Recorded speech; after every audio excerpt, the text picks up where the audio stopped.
At 68, she lost everything in a single moment, or at least, that's what everyone in the room believed. What we see in the moment is rarely the full truth. Most of us live our lives reacting to appearances, to what is said out loud, to what is placed directly in front of us. When something painful happens, especially something that feels like betrayal or rejection, the mind rushes to fill in the gaps. It creates a story quickly, often one that confirms our deepest fears. We assume intentions based on outcomes, and we label situations before fully understanding them. That is exactly where perception becomes dangerous, because it convinces us that what we see is all there is. When Peggy sat in that room and heard the will being read, everything she believed about her life collapsed in seconds. The words were cold, almost cruel in their tone. They reduced decades of loyalty and quiet sacrifice into something transactional, something almost dismissive. Anyone in her place would have felt the same sting. It wasn't just about the money or the house. It was about meaning. It was about whether her life had mattered in the way she thought it did. In that moment, her perception told her a very clear story. She had been used, overlooked, and ultimately discarded. And the truth is that perception made complete sense. Human beings rely on patterns and signals to understand the world. When someone speaks in a certain way or behaves in a certain way, we connect it with meaning. The will was not just a legal document, it was an emotional message. It told her, in the most public and undeniable way, that she was not valued. That message echoed louder than anything else. It didn't matter what had happened in the past. It didn't matter what she had felt during the marriage. The final words seemed to rewrite everything. But perception has a limitation. It only works with the information available at that moment. It doesn't account for what is hidden, what is delayed, or what is intentionally concealed. It assumes that the visible is the complete picture, and that assumption can be deeply misleading. What makes situations like Peggy's so powerful is not just the emotional weight, but the delayed truth. The truth existed all along, but it was not accessible at the time she needed it most. That gap between experience and understanding is where pain lies. When we don't understand why something is happening, the mind fills that void with the worst possible explanation. It is almost a survival instinct. If something hurts, there must be a reason. And if the reason is not obvious, we create one that feels consistent with the pain. That's why perception often leans negative in moments of loss. It is easier to believe that we were forgotten than to imagine that something larger is unfolding. It is easier to believe we were not valued than to consider that value might be expressed in a way we don't yet understand.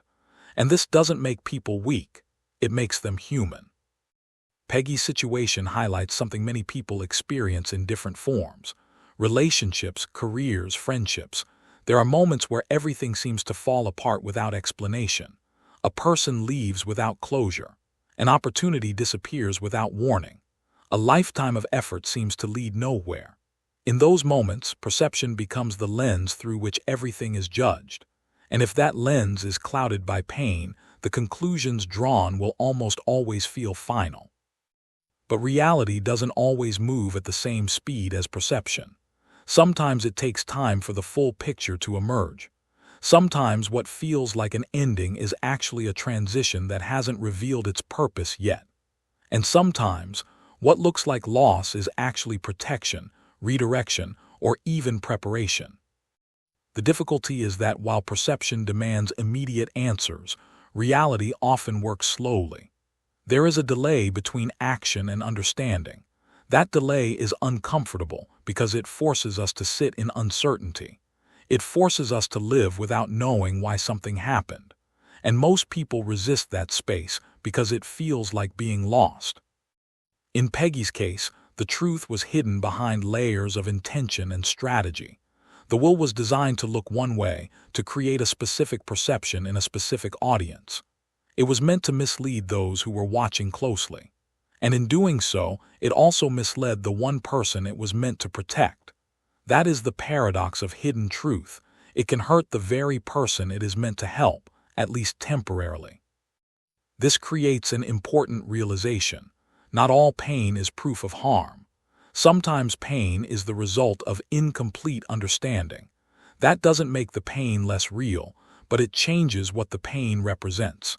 Instead of being evidence of betrayal, it becomes part of a process that has not yet fully revealed itself.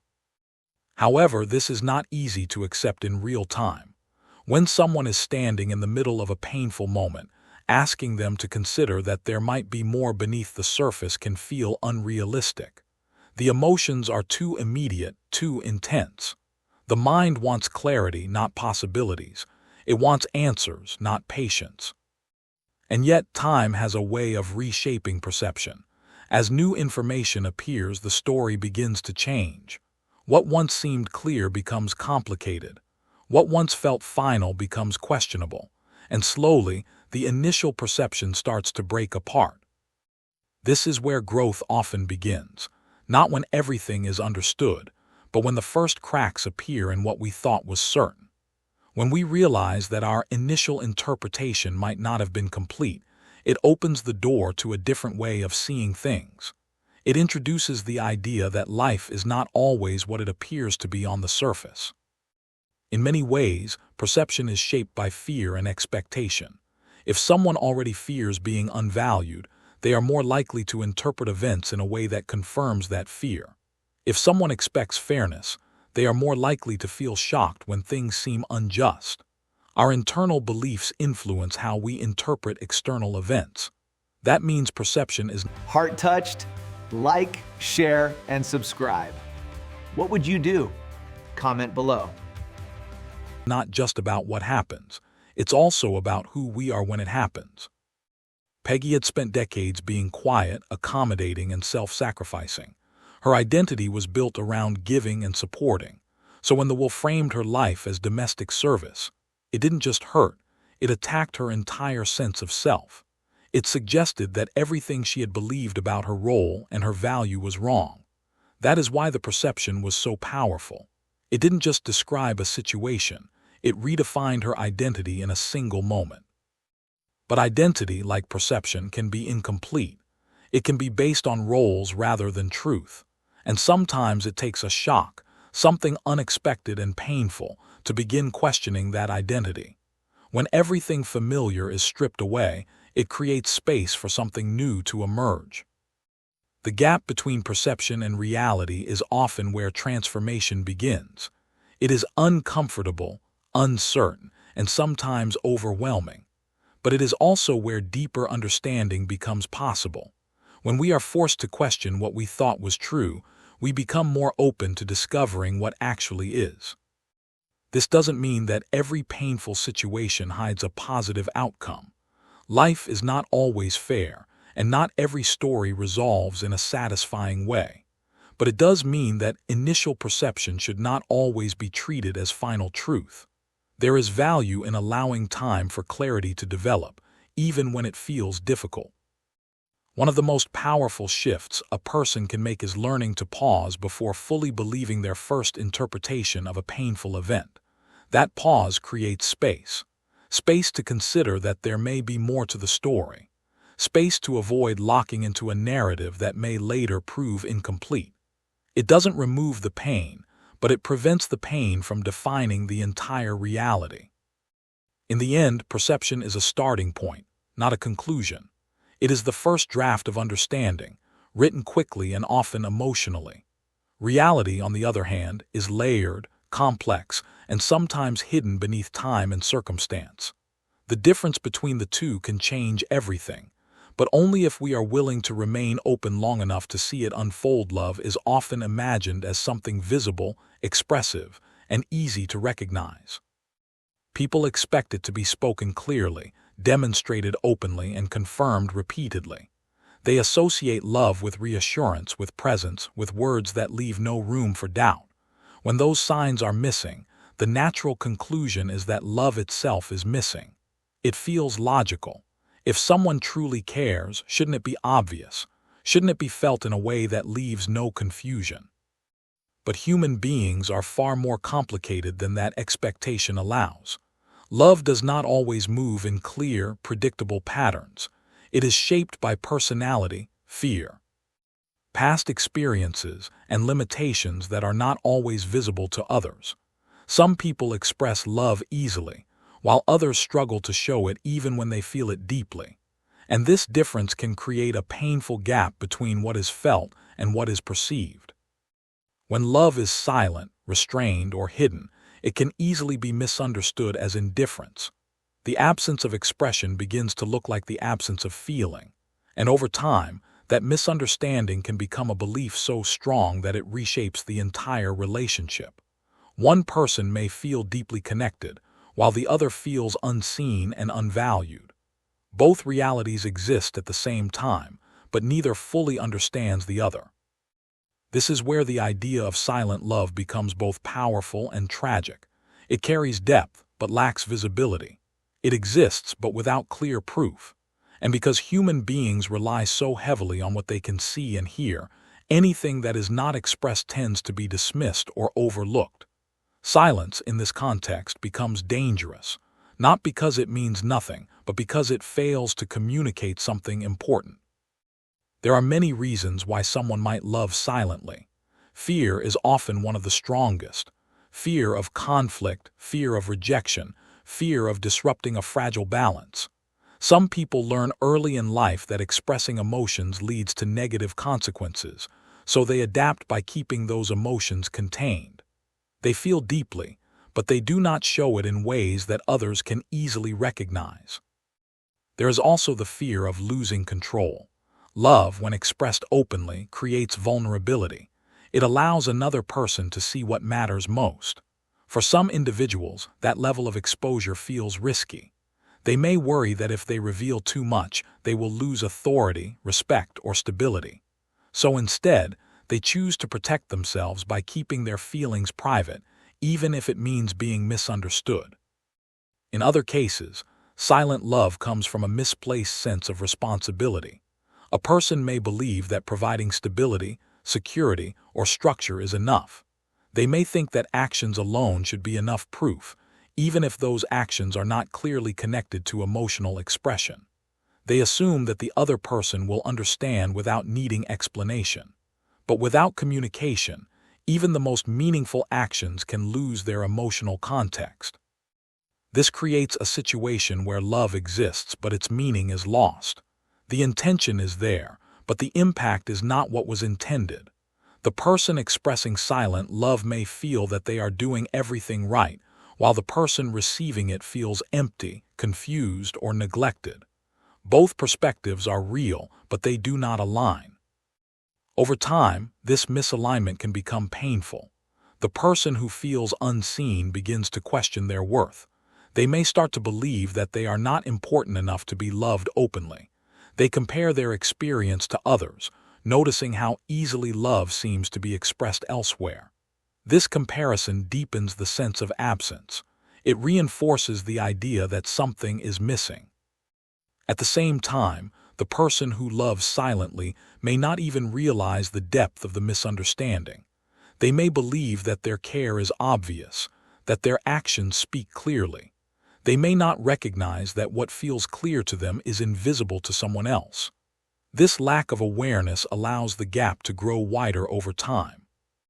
The tragedy of silent love is not that it lacks depth, but that it lacks connection. It exists in isolation, unable to fully reach the person it is meant for.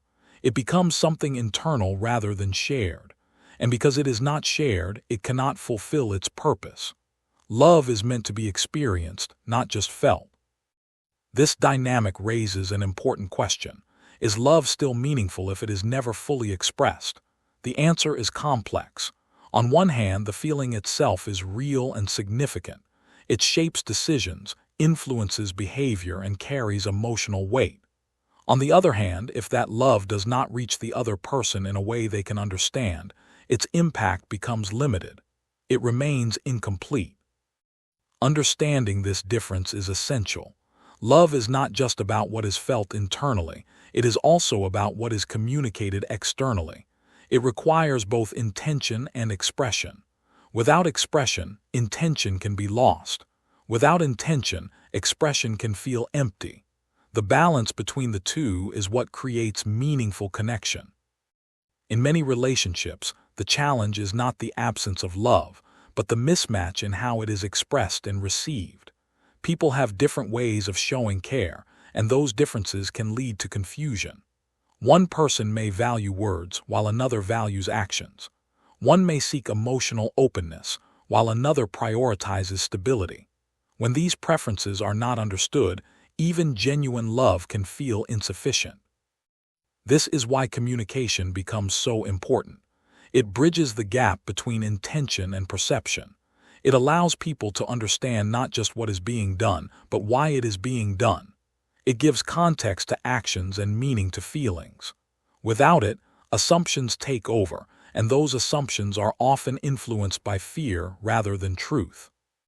Silent love often relies on the hope that understanding will happen naturally, that the other person will simply know how they feel. But human relationships do not work that way.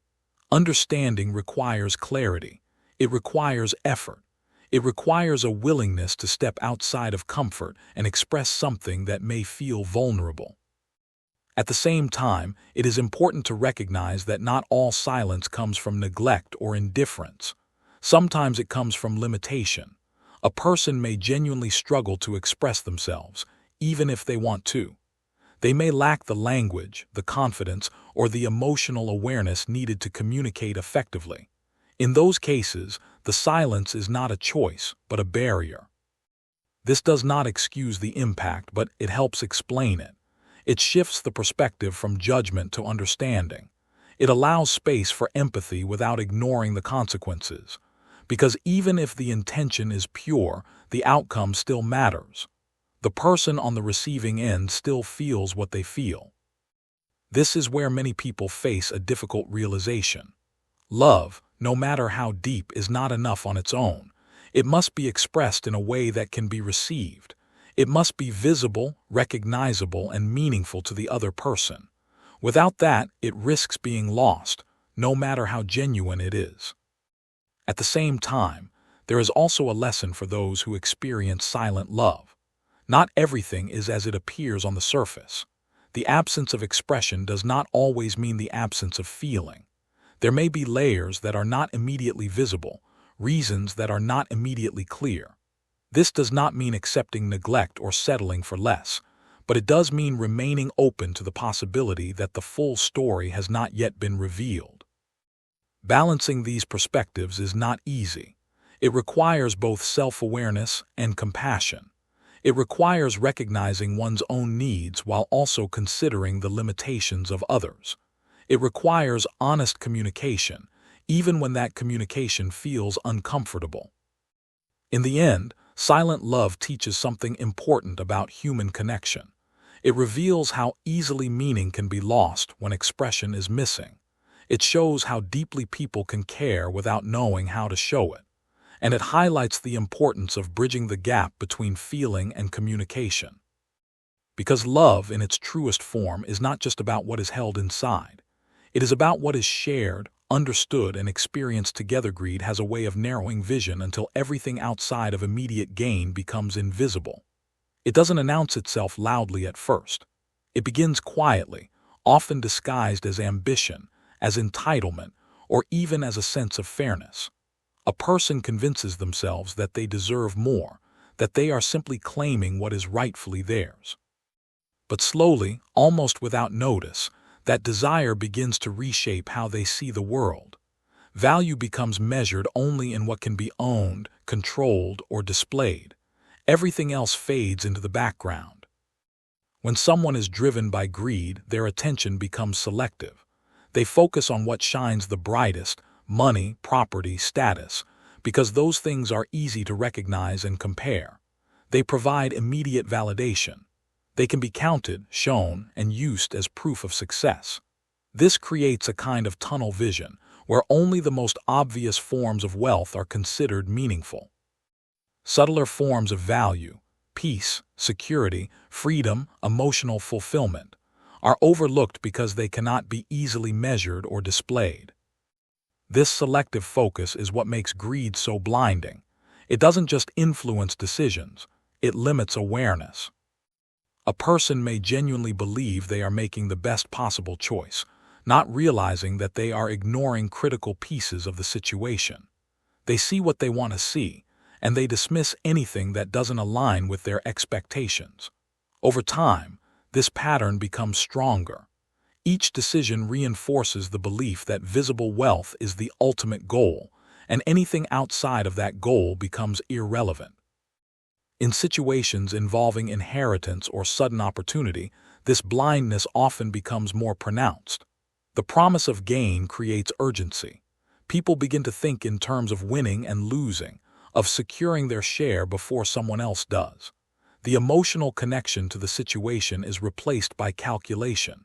Relationships become secondary to outcomes. What matters is not how something is gained, but how much is gained. This shift in mindset can change how people interact with each other. Conversations become transactional. Empathy is replaced by strategy. Instead of considering what is fair or meaningful, individuals focus on what is advantageous. They justify their actions by telling themselves that everyone else would do the same. This normalization of self-interest makes it easier to ignore the emotional impact of their choices.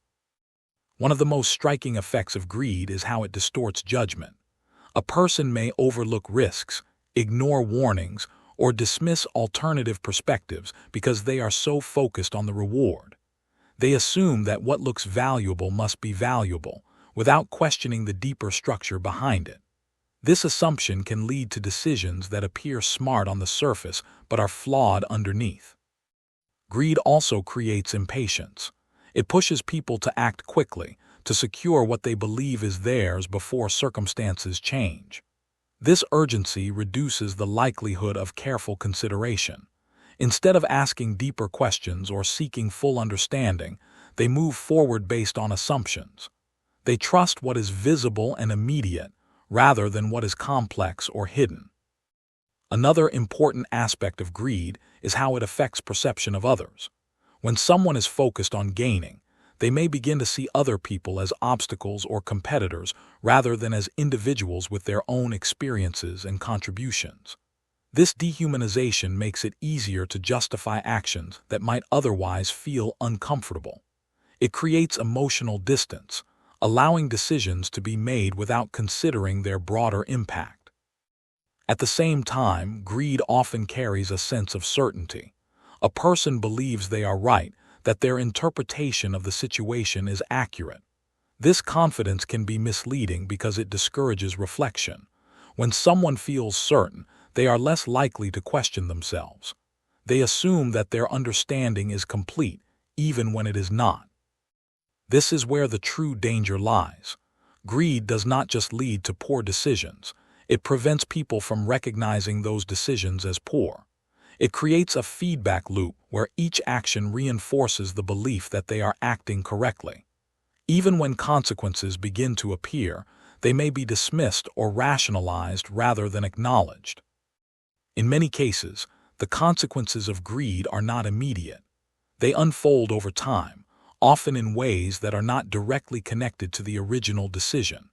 This delay makes it difficult to trace cause and effect.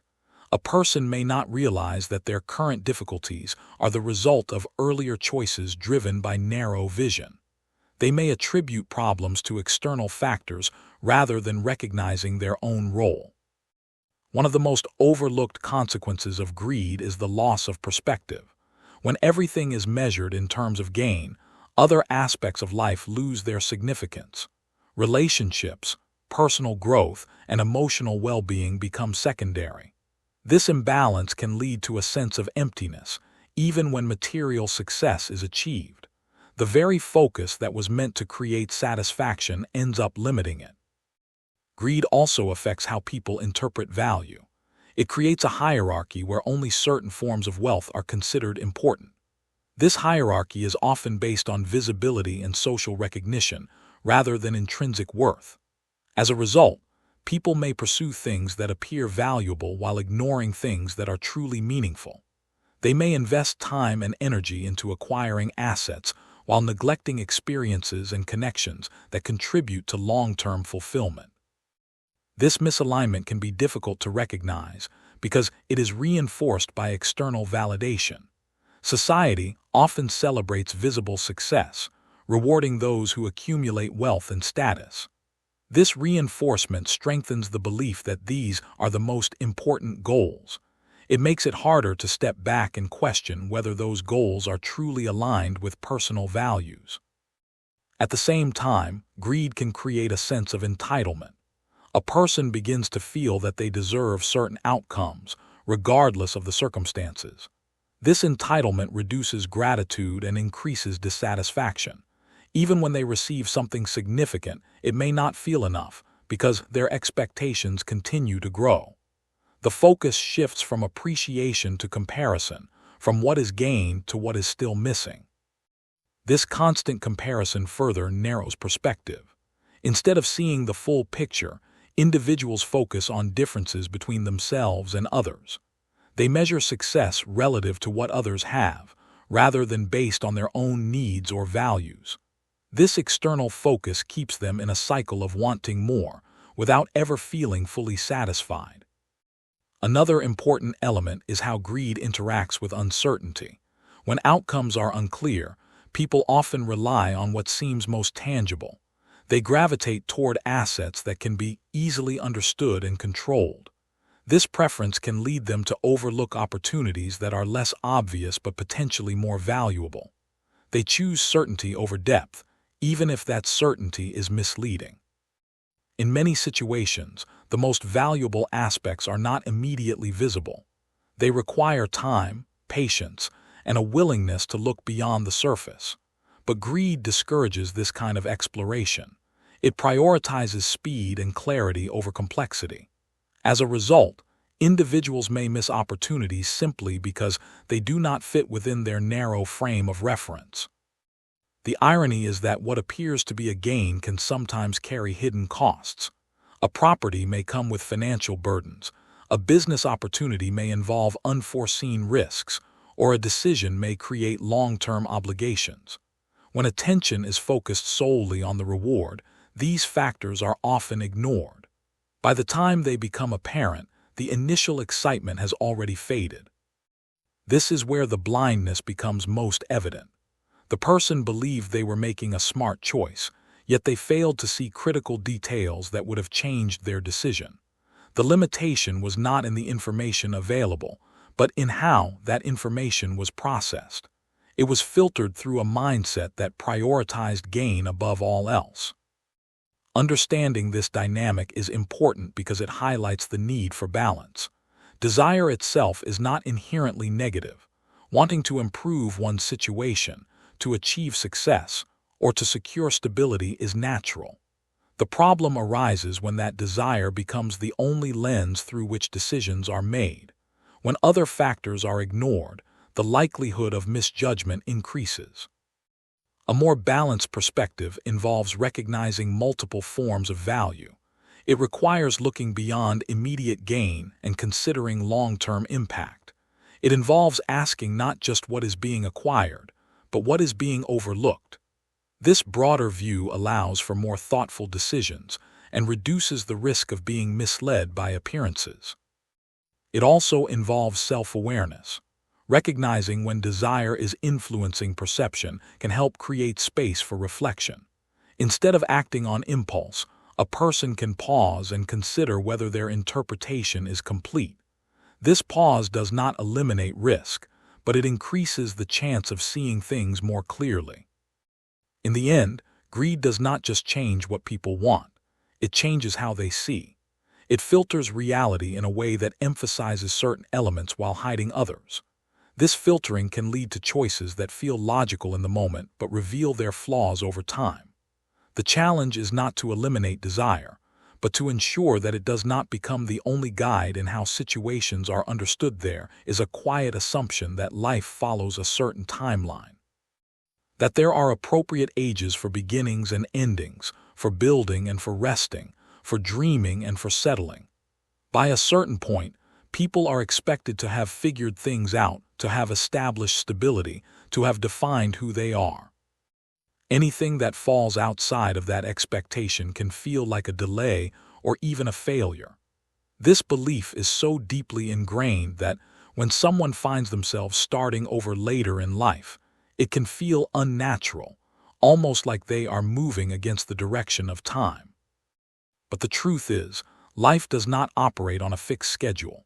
It unfolds in ways that are often unpredictable, shaped by circumstances, choices, and moments that cannot be planned.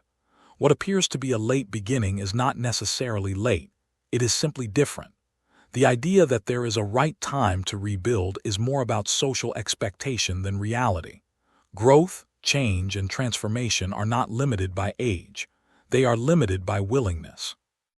When someone reaches a point where everything familiar is gone, especially after decades of routine and identity, the immediate reaction is often fear. That fear is not just about practical concerns, but about identity itself. When a person has spent years fulfilling certain roles, whether in a career, a relationship, or a community, those roles become intertwined with how they see themselves. Losing those roles can feel like losing a part of who they are. It creates a sense of emptiness, a question that is both simple and overwhelming. Who am I now? This question can be unsettling at any stage of life, but it carries a particular weight later on. There is a perception that there is less time, fewer opportunities, and greater risk. The idea of starting again may feel exhausting, even impossible. The mind begins to calculate everything that could go wrong, everything that might not work, and everything that feels too difficult to attempt. This creates a kind of mental barrier where the possibility of change exists but feels out of reach.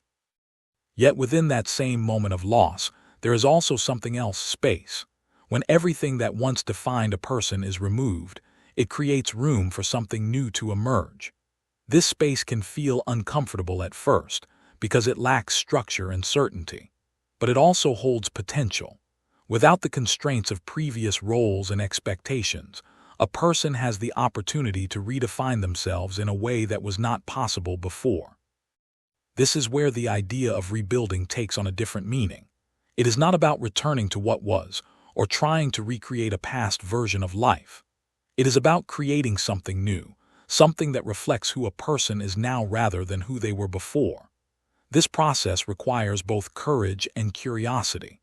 Courage to step into the unknown, and curiosity to explore possibilities that may not have been considered earlier in life. One of the most powerful aspects of starting over later in life is the depth of experience that comes with it. Years of living, learning, and adapting provide a foundation that younger versions of ourselves did not have. There is a greater understanding of what matters, what does not, and what truly brings fulfillment.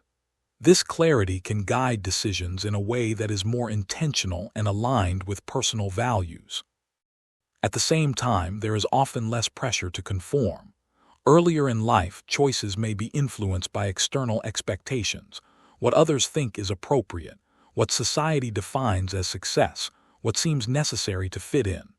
Later in life, those pressures may begin to fade. There is a growing awareness that time is valuable and that it should be spent in ways that are meaningful rather than merely acceptable. This shift allows for greater authenticity in how life is approached. However, this does not mean the process is easy. Rebuilding requires effort, patience, and resilience. It involves facing uncertainty, making decisions without guarantees, and adapting to new circumstances. There may be moments of doubt, where progress feels slow or where the path forward is unclear. These moments are a natural part of change. They do not indicate failure, but rather the reality of navigating something unfamiliar. Another challenge is overcoming internal resistance. Even when external obstacles are manageable, internal beliefs can create significant barriers. Thoughts like "it's too late," "I should have done this earlier," or "I'm not capable anymore" can limit action before it even begins. These beliefs are often rooted in fear rather than fact. They reflect assumptions about age and ability that are not necessarily true. Challenging these beliefs requires a shift in perspective. Instead of viewing age as a limitation, it can be seen as a resource. It represents accumulated knowledge, emotional strength, and the ability to handle complexity. While physical energy may change over time, mental and emotional capacities often deepen. This depth can be an advantage when navigating new experiences. Rebuilding also involves redefining success. Earlier in life, success may be measured by external markers, career achievements, financial stability, social recognition. Later on, those markers may feel less relevant. Success becomes more personal, more connected to well-being, purpose, and fulfillment. It is less about comparison and more about alignment with what feels meaningful. This shift in definition can be freeing. It allows a person to pursue goals that are genuinely important to them, rather than those that are expected by others. It opens the door to experiences that may have been postponed or overlooked. It creates the possibility of living in a way that feels authentic rather than obligatory. Relationships also take on a different quality during this process. There is often a greater appreciation for connection, for shared experiences, and for mutual support. New relationships may be formed based on common interests and values, rather than convenience or circumstance. Existing relationships may deepen as a result of greater openness and understanding. At the same time, some relationships may change or fade. As a person redefines themselves, not everyone in their life may align with that new direction. This can be difficult, but it is also a natural part of growth. Letting go of what no longer fits creates space for what does. One of the most important aspects of rebuilding is taking action, even in small steps. Change does not happen all at once.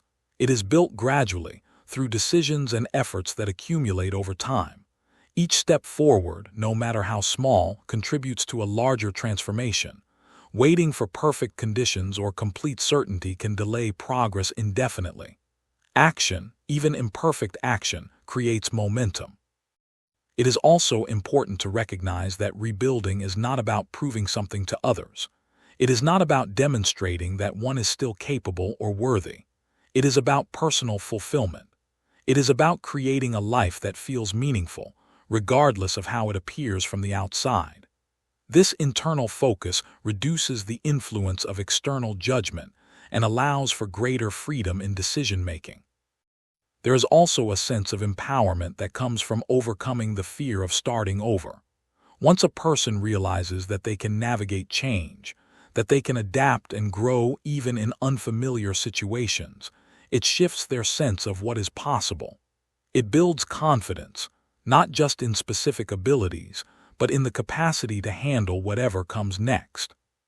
In many ways, starting over later in life can lead to a deeper, more intentional way of living. There is less time spent on things that do not matter and more focus on what truly does. There is a greater appreciation for the present and a clearer understanding of priorities. This perspective can bring a sense of peace, even in the midst of change. Ultimately, the idea that it is too late to rebuild is more of a belief than a reality. It is a narrative shaped by expectation rather than experience. When that narrative is questioned, new possibilities begin to appear. Life does not end when circumstances change. It evolves. And within that evolution, there is always the potential for something new to begin. Because the moment a person chooses to move forward instead of staying defined by what was lost, they are no longer starting over from nothing. They are starting from experience, from resilience, and from a deeper understanding of what it means to truly live. There comes a moment in life when the outside world stops giving clear answers. The roles that once defined you begin to fall away. The people you relied on may disappoint you, and the structures you trusted no longer feel solid.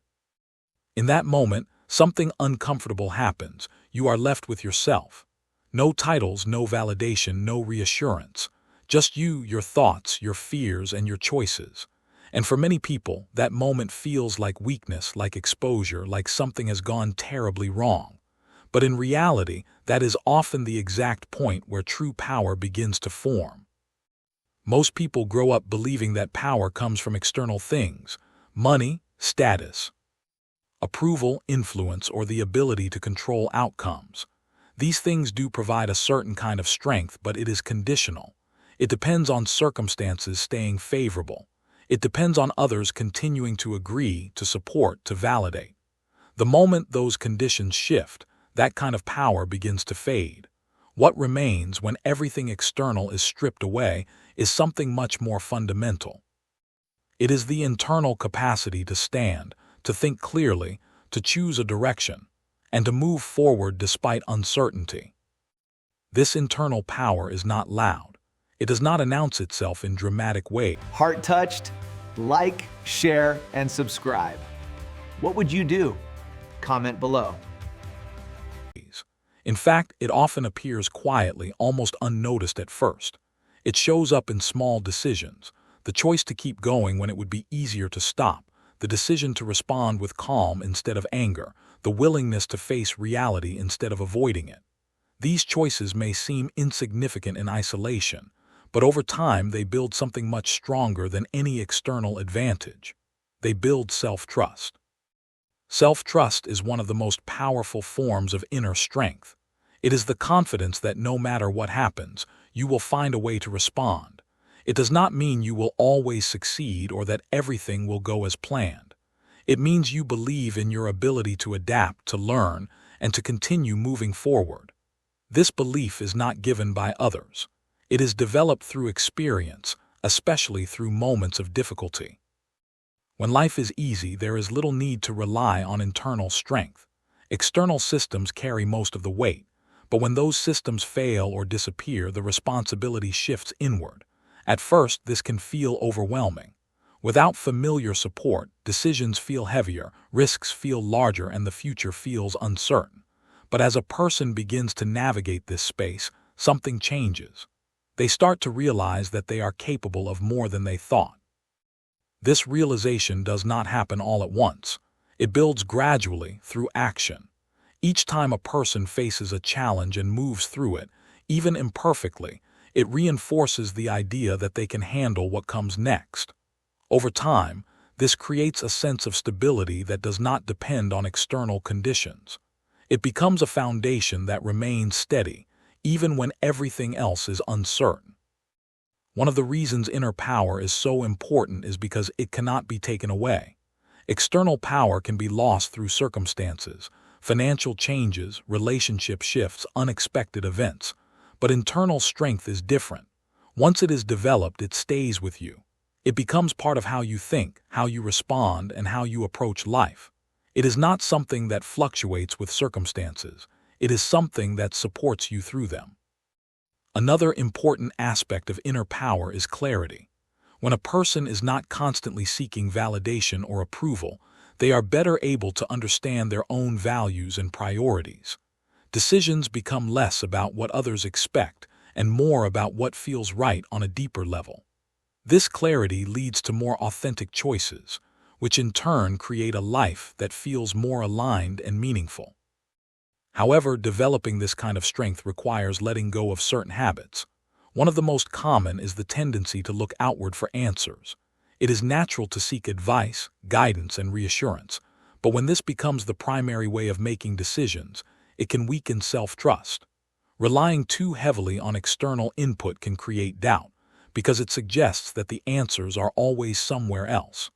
Learning to listen inward, to trust your own judgment, is a key part of building inner power. This does not mean ignoring others or rejecting support. It means using external input as a tool, not as a substitute for your own thinking. It means recognizing that while others may offer perspectives, the final decision belongs to you.